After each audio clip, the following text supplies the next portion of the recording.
49ers fears confirmed Monday with the torn ACL for cornerback Emmanuel Moseley. He's going to be on the shelf for the year.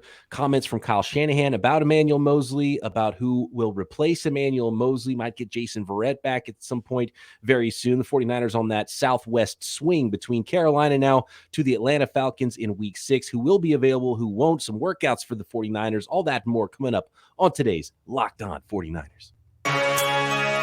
You are Locked On 49ers, your daily San Francisco 49ers podcast, part of the Locked On Podcast Network, your team every day.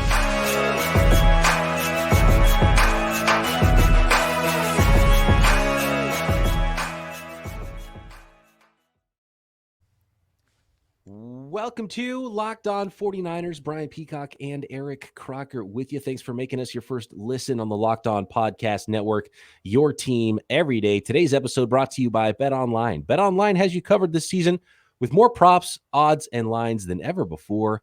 BetOnline, where the game starts. We've got to start, Croc, with Emmanuel Moseley, and it's what they thought was the case with the post-game evaluation, and now that has been confirmed. Emmanuel Moseley, a torn ACL. Kyle Shanahan talking about Emmanuel Moseley and how sad it was that this happened to him at this point on in a contract year. He did say he's going to be very missed this year, but, quote, I'm really, really hoping to have him back next year. I talked a little bit about it yesterday, Croc. I think it's probably more likely now that he returns because he's not going to command the contract that he would have with the way he was playing. And he was balling out. Like, Emmanuel Moseley was playing awesome. And the path that brought Emmanuel Moseley to the 49ers was a really interesting one, too. The Niners rolling out there with 2 undrafted free agent cornerbacks, and both of them playing at a high level. Yeah, Emmanuel Moseley, man. I kind of started to reflect on really just this process, right? In line to get some big time money. And when I say big time, north of $13-14 million a year. I think he was on pace for something like that. And you think back to where he came from, a guy who was signed as an undrafted rookie free agent, beat out a guy like Tarvarius McFadden, who everybody loved, for that, just for a shot to be on a practice squad. Midway through that year, he ended up being activated against the Oakland Raiders at that time, now Las Vegas Raiders, on prime television, Thursday Night Football. And boom, breaks his arm on a special team play. So it doesn't even really get to be active for more than a quarter. And then comes back the following year.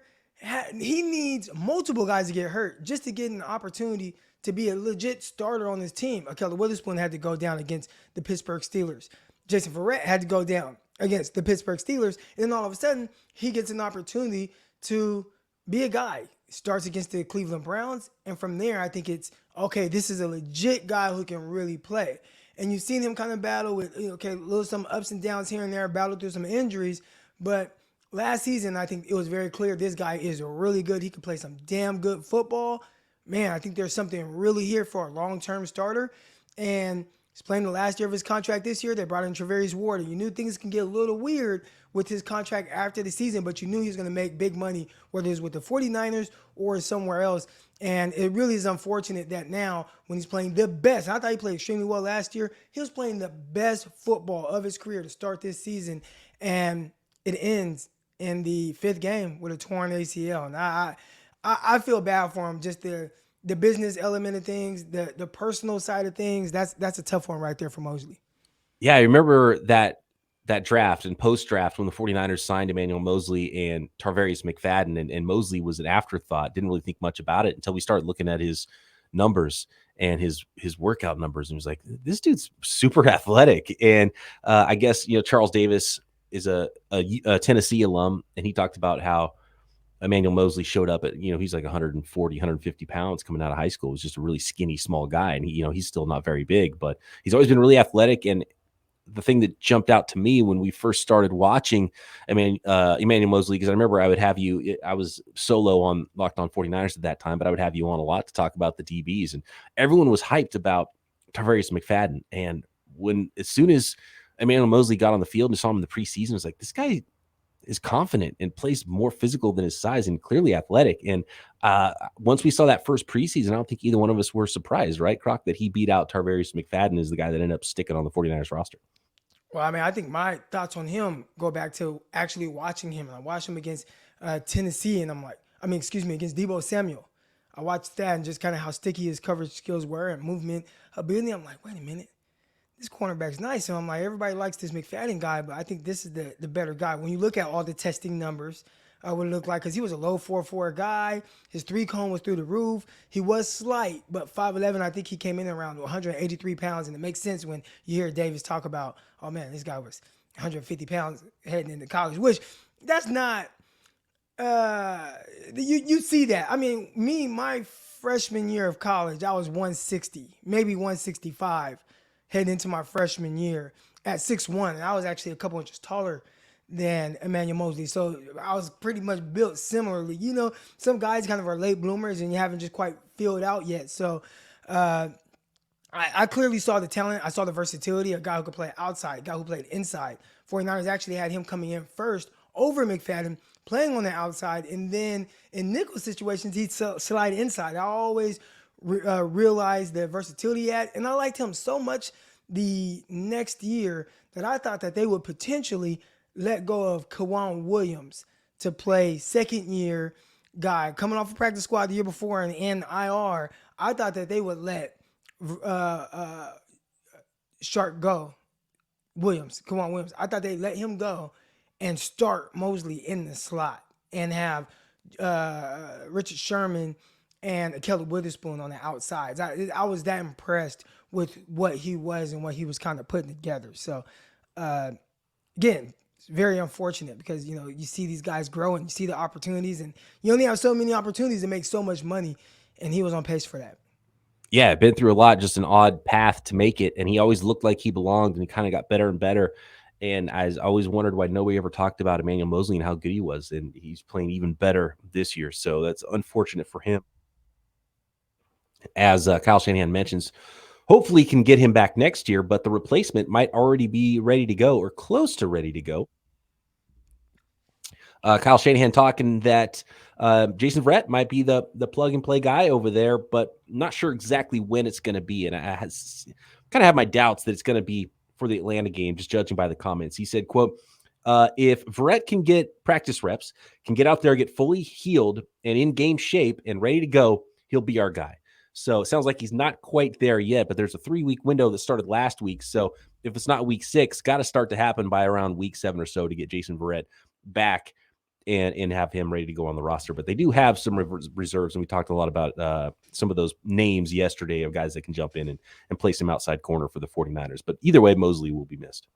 What does that mean for the young guys if he just says, hey, no matter what, Jason Verrett, he comes back, he's healthy, he's our guy, over, you know, Womack and Diamador Lenoir, who potentially can play on the outside? What is, I think maybe, I guess what I'm saying is, what does it say for Womack, a guy who I think has been good no matter where he's lined up and he's looked good, looked the part, has all the ability. And I watched Diamador Lenoir get beat on a slot fade, and my mind instantly went to, if that was Womack, would he have gotten beat on that slot fade? And it was a good throw. It was good everything, but just Womack is that step or two faster than Lenoir, just naturally. And not to say he can't get beat on the slot fade, but from what I've seen, from what he's tested at, it's just like he's on that type of stuff. And I thought that's the benefit of having him in the nickel. But are they going to bypass him, not even just in the nickel, but on the outside as well? I think it's one of those situations where Verrett's the veteran and you don't lose your job, quote unquote, to injury, even though this is like sort of a different situation with Jason Verrett. But I'm sure they just trust him and trust the veteran. If he can't go this week, I think it'll be probably Womack on the outside, replacing Emmanuel Moseley, and then Lenoir still in the slot. But then, you know, when Verrett's ready to go, sounds like he's going to get the job. So we'll see when that is. Could be here in week 6. Could be week 7, maybe. The 49ers have a really interesting stretch of games coming up here.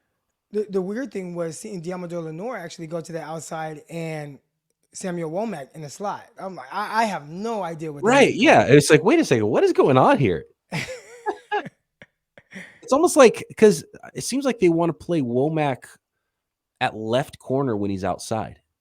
Is that it? Maybe because that's what happens, right? Because Lenoir, when he went outside, played right corner, and Womack, when he's come in as an outside corner, has played left corner. Am I wrong on that? I have no idea. I don't think the side would determine if you're going to play in the slot or on the outside. I wouldn't think so either. But that's kind of what they've shown us, right? I mean, Womack against the Broncos came in for a play, and he lined up on the outside with the Amador Lenore in the nickel spot. And in this game, you see it kind of, and there was a couple plays even before Ward got hurt. Moseley got hurt, where I saw Womack in and Lenore on the outside, and I think it was flipped in. I don't know, it was kind of weird. There were a couple plays where one of the starters wasn't in or something, and then eventually they came back. I kind of missed a play or two, but I know I saw some weird stuff going on. I don't know. I don't know what's going on with those guys, and maybe the 49ers don't know either, and they're trying to figure it out. That's true. Maybe they're just throwing some stuff at the wall, see what sticks, but they do have some depth, and I think the 49ers are going to be okay, although it would have been a lot nicer to have Emmanuel Moseley out there with the way those guys were playing at corner, and injuries are always very difficult. A couple of more injuries, updates on Jimme Ward's broken hand, Nick Bosa's groin, when they could be back for the 49ers, and maybe start looking ahead a little bit. There's some other notes actually we have from week 5 upon rewatch, some other players that I believe we need to prop up a little bit, guys like Jawan Jennings and some guys that we didn't get to on the Rapid React podcast. All that and more coming up. But first, let's talk about Tommy John. Fall is chaos in your pants. That's a great line. And it's like some people's pants, more chaos than others. You're overheating 1 second, freezing the next. To be ready for anything, you need underwear that can handle everything. It's time for Tommy John underwear. In Tommy John underwear, you're that much more comfortable, so you can do everything better. There's a number of problems that can happen with underwear, right? Too sweaty. You got things sticking. You've got not enough space. You've got too much space, maybe. You want to not feel that your underwear are there. And that's where I was kind of blown away with Tommy John's. They sent me a pair of Tommy John's, some tops, some bottoms, and the underwear was unbelievable. The Second Skin underwear, I love them because I couldn't even tell they were there. They were so soft. And you're skeptical sometimes. And then you try something else. Like, well, there's some sort of fabric out there that is this soft, and why aren't they always making everything out of this fabric? It was pretty unbelievable. So I was actually kind of surprised by it. There's hammock pouch support, stops the awkward swing and slap, giving everyone something to be grateful for. With over 17 million pairs sold, people love Tommy John underwear. That's why Tommy John doesn't have customers. They have fanatics. Go to TommyJohn.com/lockedon right now for 20% off your first order. 20% off at TommyJohn.com/lockedon. That's TommyJohn.com/lockedon. See site for details. Thanks again, everybody, for making Locked On 49ers your first listen every day. Make sure you check out NFL Key Predictions every Friday on Locked On NFL. Locked On's local experts give you the inside scoop on the 5 biggest games of the NFL weekend, including Sunday and Monday Night Football, plus betting advice from the field's leading experts, BetOnline. Follow NFL Key Predictions every Friday on Locked On NFL, available on the Odyssey app, YouTube, and wherever you get podcasts. All right, Croc. Peacock. Yeah. Swing and slap, is that like, that's a thing?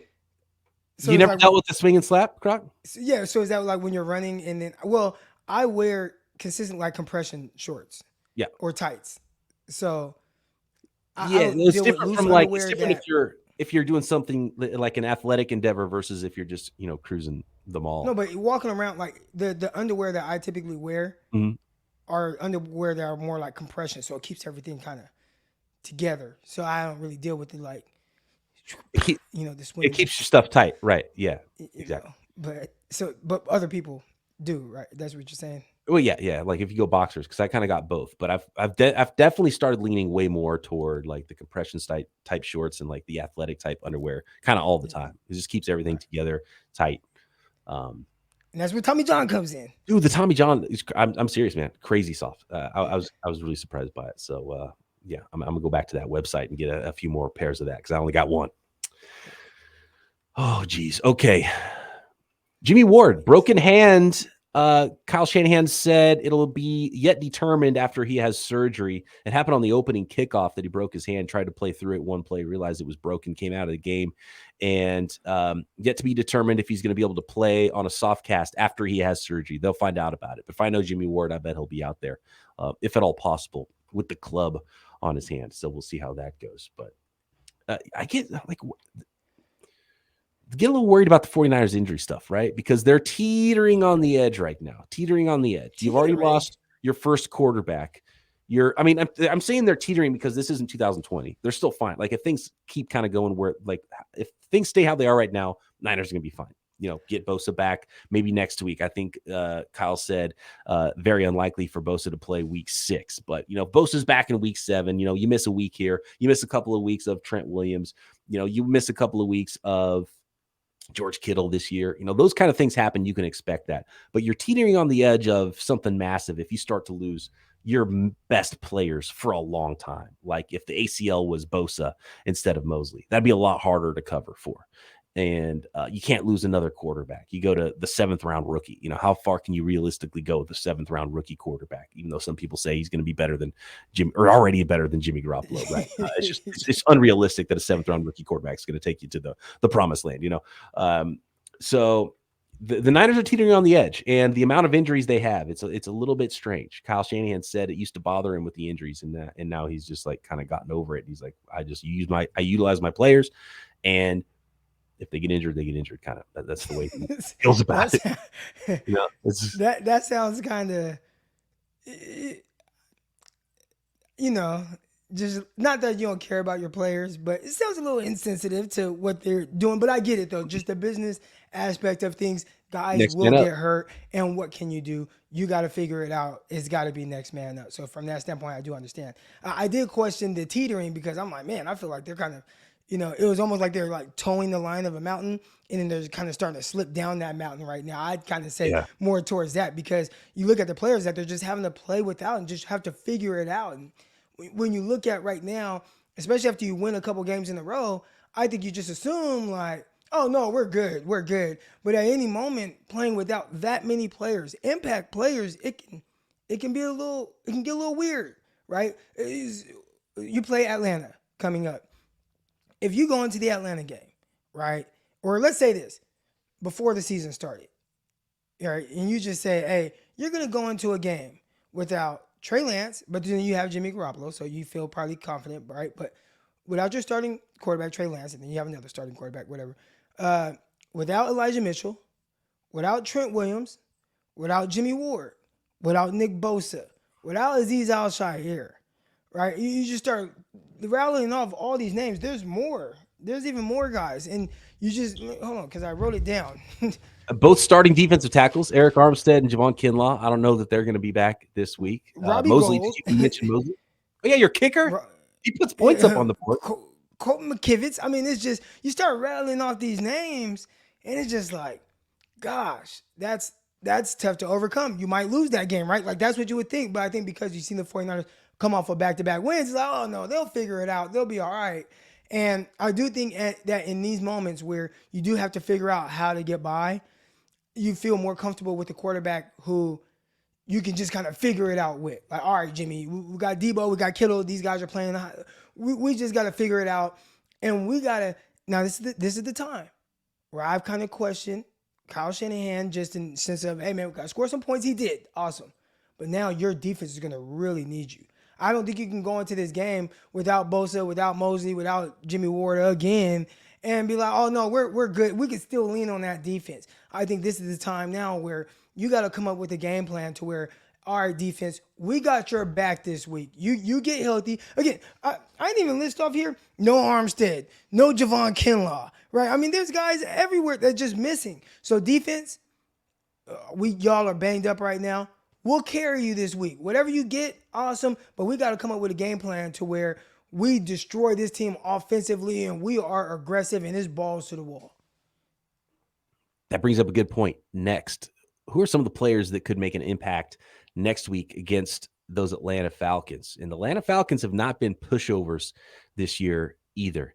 So I'm going to go back and look at some of the things that happened from week 5 against the Panthers, and maybe we could see more of that if the offense does have to carry the 49ers in week 6 against those Atlanta Falcons next. But first, BetOnline, your number one source for football betting information this season. Find all the latest player developments, team matchups, news, podcasts, and in-depth articles and analysis on every game you can find. If you had money on Matt Rule being the first coach fired this season, well, you cashed that one after the 49ers just embarrassed them on their own turf. And and they even had to fire their head coach because of how bad that one was.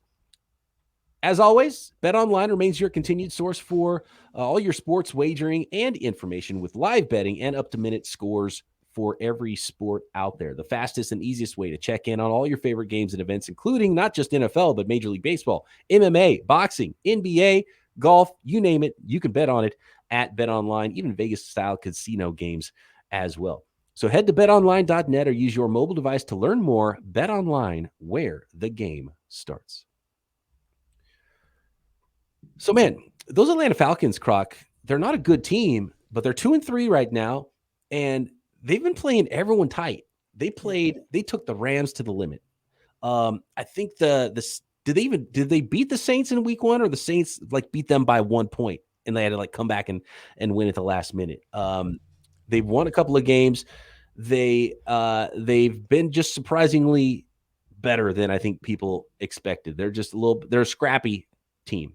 So they beat the Seahawks and they beat the Browns, which I think those are right now, those wins are aging well. Yes. Yeah, exactly. They look better. And then they played some other teams tough. They lost to the Saints, Rams, Bucks. So they lost to 3 teams that I think before the season you would say, oh, these are 3 playoff teams. And they played them tight. They lost to the Bucks by 1 score, really 6 points.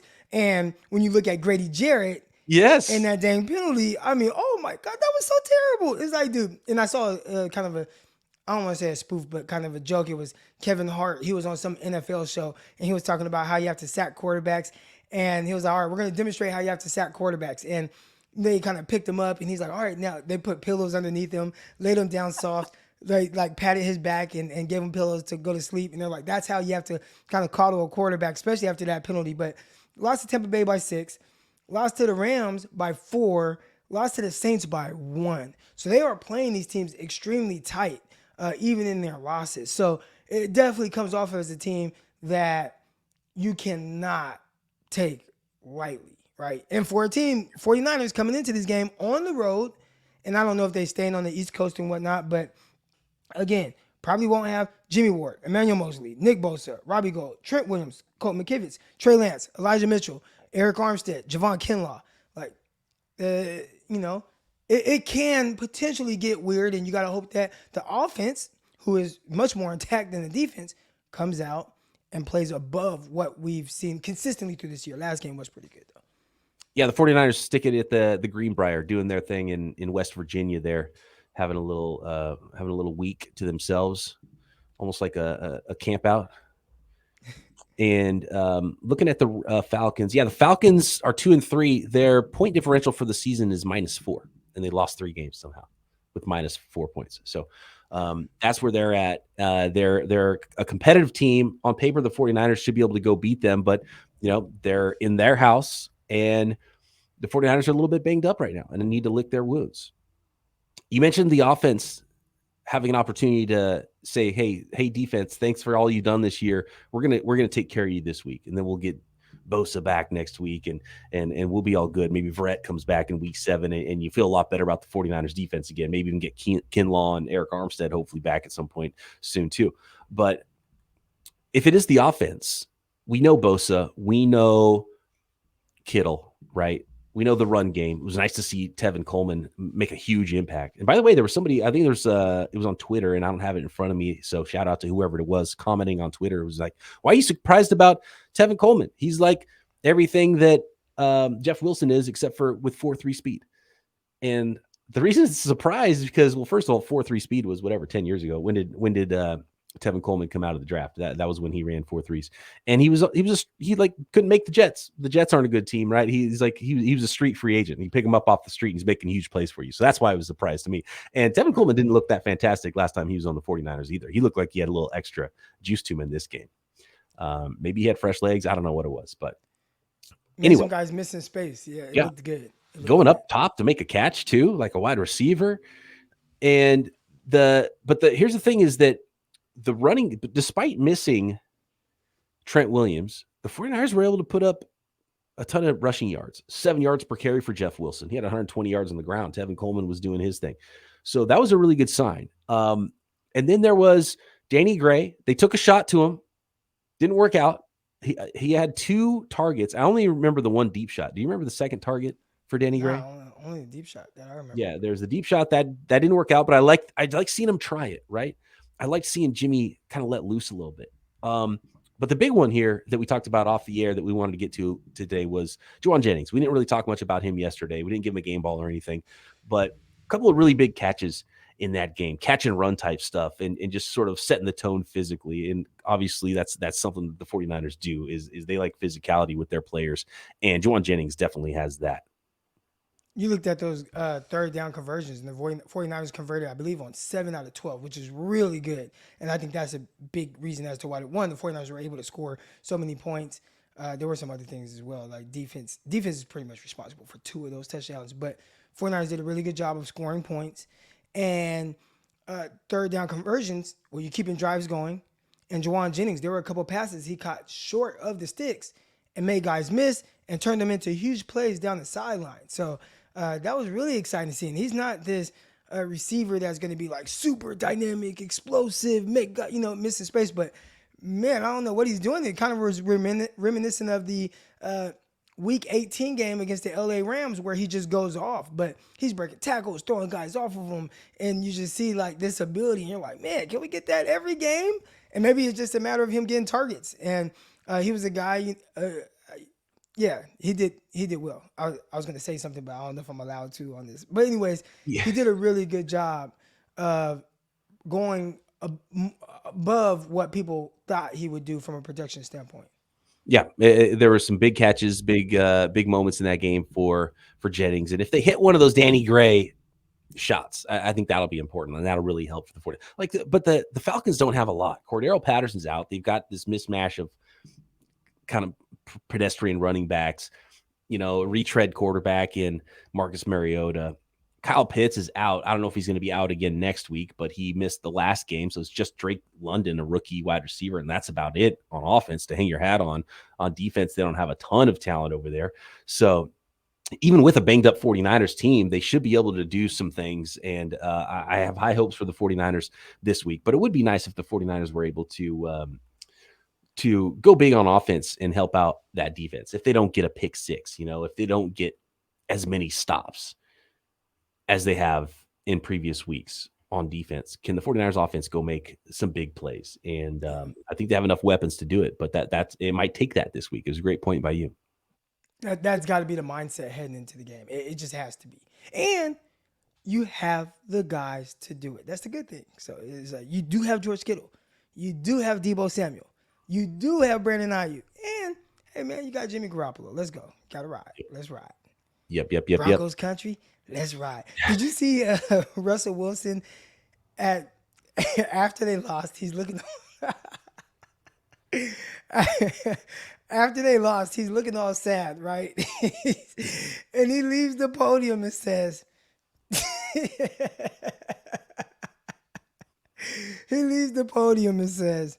"Thank you, Broncos country." He's such a corny dude. Like I don't. He's almost like serial killer. Like what is going on in this guy's head? There's something way off with Russell Wilson. And it turns out he's dealing with an injury as well on top of it. But things are not going good for the Denver Broncos and Russell Wilson. There, Geno Smith is flat out outplaying Russell Wilson. It's crazy. Geno Smith looks like Warren Moon right now. I don't know what's going on over there, but golly. But yeah, that Russell Wilson stuff, man. I saw that and like, no way. He's still holding on to that. He's like, I mean, he's looking down. He's looking dejected. And he's like, and he's leaving like, all right, thank you guys. Thank you, Broncos country. Mr. Unlimited.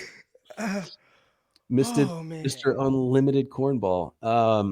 Did you know the 49ers at plus 47 point differential have the second best point differential in the NFL right now? Only the Buffalo Bills have a better one. It's almost double. They got a plus 91 point differential. Philadelphia Eagles are also exactly plus 47, as are the 49ers, tied for the most in the NFC. Yeah, well, the Bills beat down on the Rams. They definitely beat down on the Steelers, which helps because I think the final score was, 30-something to like 3. Yeah. Or something like that. 38. How many quarterbacks do you see throw for like 400 and something yards in a blowout like that? You typically don't see it. We talk about quarterback wins. Like, that's a quarterback win. Yeah. Whereas, you throw for 4 or 5 touchdowns, you throw for over 400 yards, and it's a blowout. You don't typically see that. Because think about it, right? If the 49ers win 35-3, I mean, what do you think the passing numbers look like? If the 49ers win 35-3? Yeah. 175, 1 touchdown, maybe 2, but you have like 320 rushing yards. A bunch of big runs. Yeah. Well, they scored. It was pretty close to that this week against the Panthers. 37-15. It's 37-15. Yeah. It was that type of game. But pick 6. The defense gets 7 points. The defense also got to stop, and they got the ball on like the 3-yard line. And then scored a touchdown as well. Yeah. Not taking anything away from the offense. Don't attack me, guys. It's never good enough for you, Croc. No, it's good enough. I like the game. I love how people respond to your takes on Jimmy Garoppolo, because half of the listeners think you're giving Jimmy Garoppolo too credit and get mad because you're giving him a game ball just for quote unquote doing his job or whatever. And then some people think you're a Jimmy Garoppolo hater. And I don't know. I just think it's funny. It's annoying. That's what just want to talk about what he did, man. Okay, like, he did his thing or whatever. But all right. I hear it from both sides. Yeah. Let's get out of here. We got a Winky Wednesday coming up tomorrow. Hit Croc on Twitter at Eric_Crocker with your questions if you want us to hit on anything specifically, or in the comments. Do not hit me on Twitter because my account is still hacked and Twitter will not give it back to me. If any listeners out there work at Twitter, I'd like to be able to find a customer support person to talk to in person that could actually help me. So let me know, anybody out there that works at Twitter, so I can get my stinking account back and have some rapport with the folks. Anyway, thanks for listening. Thanks for making us your first listen every single day. For your second listen, check out the Peacock and Williamson NFL show. Croc's doing Locked On NFL Draft every day right here on the Locked On Podcast Network. Croc and I will be back Winky Wednesday tomorrow right here, Locked On 49ers.